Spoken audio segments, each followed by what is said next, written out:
Learn the art of investing on Moneywise. Here it is, another episode of the Moneywise Podcast. Welcome to the show. My name is Sheetal, and today we're about to decode or unbox a phrase that you've heard a lot of, including in our own episodes. The other episodes, very often you've had experts talking about the importance of financial planning, mapping your financial aspirations to your life aspirations, really. So we've decided, okay, we need to spend some time understanding what financial planning is all about. And we're in the safe hands on this podcast of Mr. Chokkalingam Palaniappan. And I have to tell you, he's one of those major influencers in the Tamil Nadu market specifically, but not restricted to that at all, because he has contributed several articles to publications like the Economic Times, Outlook. He's also written for the Hindu. His organization, of which he's the founder, Prakala Wealth, is also active on social media. They have a YouTube channel with the express intention of disseminating information, reliable, trustworthy, and clear information on subjects like what we talk about on the Moneywise podcast. So we are quite happy to have him explain to us the importance of financial planning. Thank you, Mr. Chokkalingam, and welcome to the Moneywise podcast. And how are you today? Good. Thank you, Sheetal, for inviting me. Glad to be here. Since I introduced you as someone whose organization is active on social media, a lot of young people do have an understanding on investments. But we are also faced with this information overload on account of internet, television, YouTube channels. We don't really know how to sift out the accurate, sources of information from those that are not so accurate. So how about we simplify the basics for our listeners today? Why should someone pay attention to financial planning? So this is an uncertain world, what we call as VUCA world. So today someone has a high-paying job, tomorrow he may have a low-paying job. Right. Today someone is overseas earning a lot of money, and then when he comes back to domestic market, his salary levels may go down. Today someone's business is great, tomorrow the sector may go out of favor and his income levels may come down. Right. So to address all these things, generally financial planning is important, paramount, I would say. Right. Because when one does the financial planning, what I'm going to do in the next 2 years, next 5 years, next 10, next 25 years, whatever may be the period, this may not happen exactly, but they have a thing mapped out. These are my intentions. These are my willingness. How to save for it, how to invest for it, how to do a proper investment, safe investment. So these are all the aspects that goes into financial planning, and hence for youngsters particularly, when they start earning, the first thing to start with is with the financial plan. In that way, their later years will become much easier and smoother. It's better they start with someone whom they know or whom they get referred to, or if they themselves are really good at it, then they do it yourself kind of thing they can do. Understood. So you're saying that a VUCA world that we live in necessitates a financial plan right from the start. The minute you start earning, you need to have some sort of a plan, especially if, like a lot of people today, you're looking to do interesting things that speak to your whole self, your interests and passions and hobbies by the time you're in your 40s. And that's the kind of egg nest one should have. So one has the liberty to make these decisions. Now, that brings me to the plan, Mr. Chokkalingam. When you say plan, right, I'm imagining Excel sheets. For some reason, that worries me a lot because I need to suddenly start typing things, life goals, and put some numbers and things like that. But so guide me. Is that what's required? How does one make this good financial plan that you spoke of that will serve me well? See, there are a lot of planners available, advisors available in the market. All one has to do is choose the right person. This can be done like any other thing, as you choose a doctor, as you choose a lawyer, as you choose a bank or a banker, whichever way. So you have to choose the right person and then, take reference of him, etc., all those things.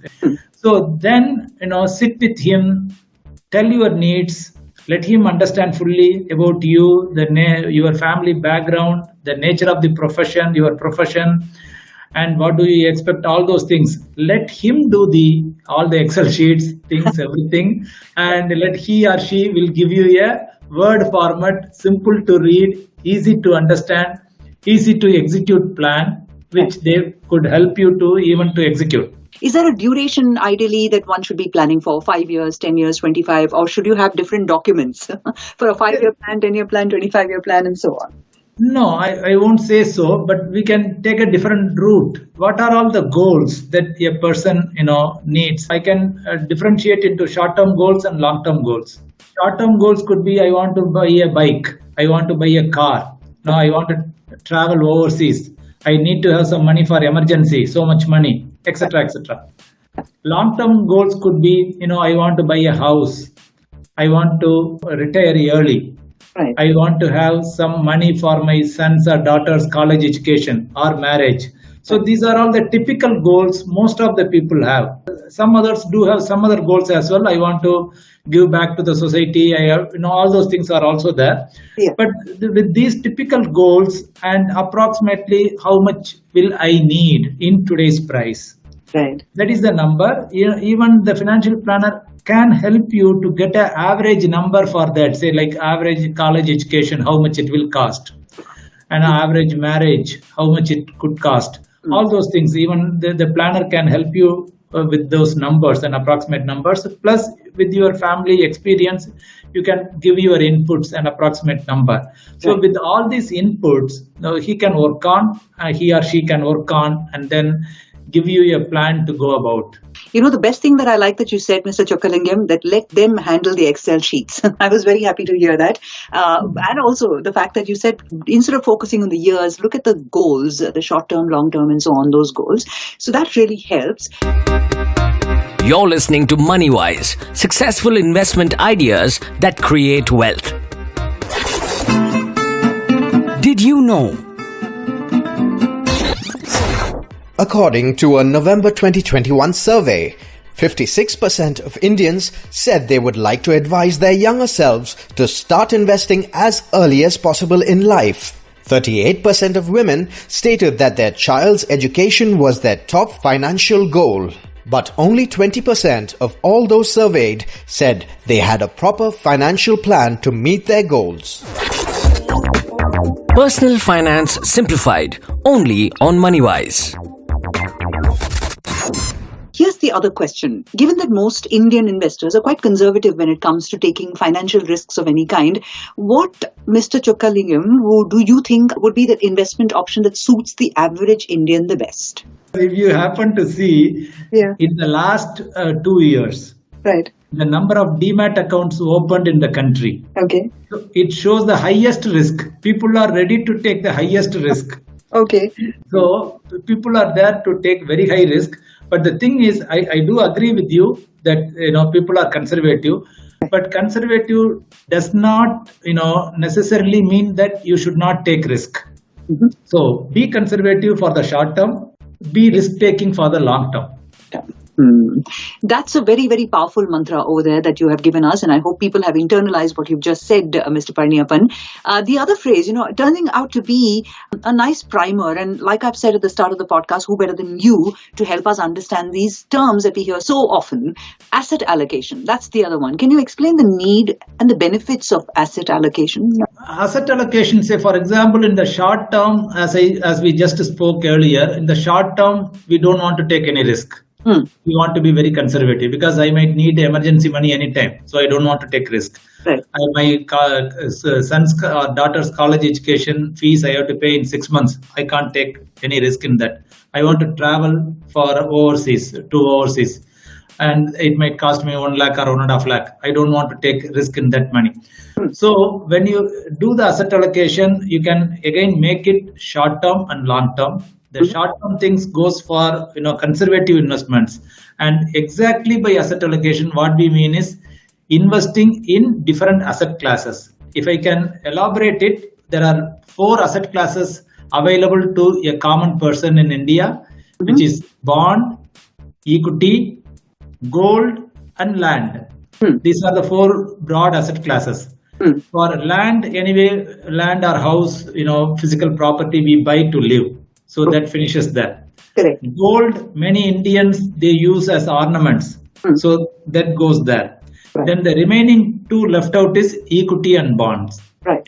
So now I can allocate assets between equity and bonds. So in bonds or bond-like instruments like fixed deposits or ultra short-term funds, liquid funds, etc., etc.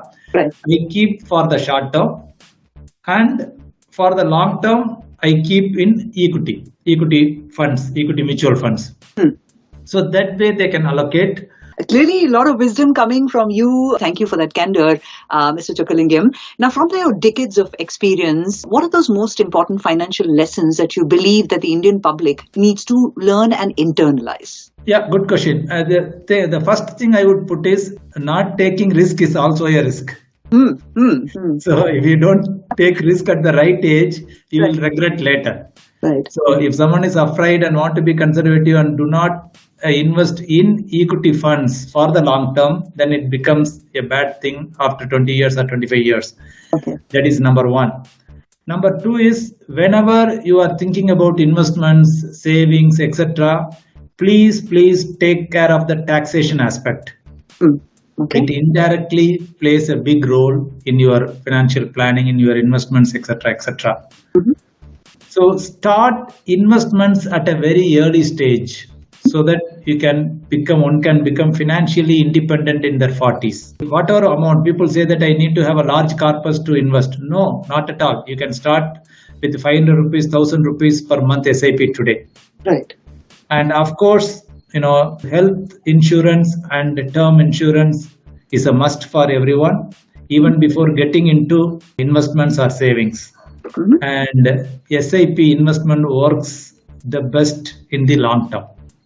Before we wrap up, Mr. Chokkalingam, do you think there is some advice that you received as a young man yourself, which completely doesn't hold water in this day and age, in this VUCA world that you referred to? I have learned, or I would regret, is not starting the investment much early.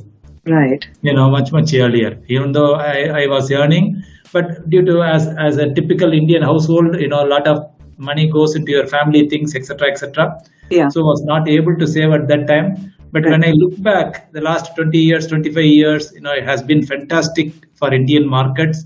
Right. And I am really fascinated by that, and equally fascinated for the next quarter century with Indian markets. I like that. I like that positive note on which we're getting to wrap up this show, Mr. Chokkalingam. Thank you so much for joining us on the Moneywise podcast and sharing your wisdom with our listeners. Thank you, Seetal. Thank you so much. You're listening to Moneywise, brought to you by IDFC Mutual Funds. Check out the rest of our series for more investment advice. Mutual fund investments are subject to market risks. Read all scheme-related documents carefully.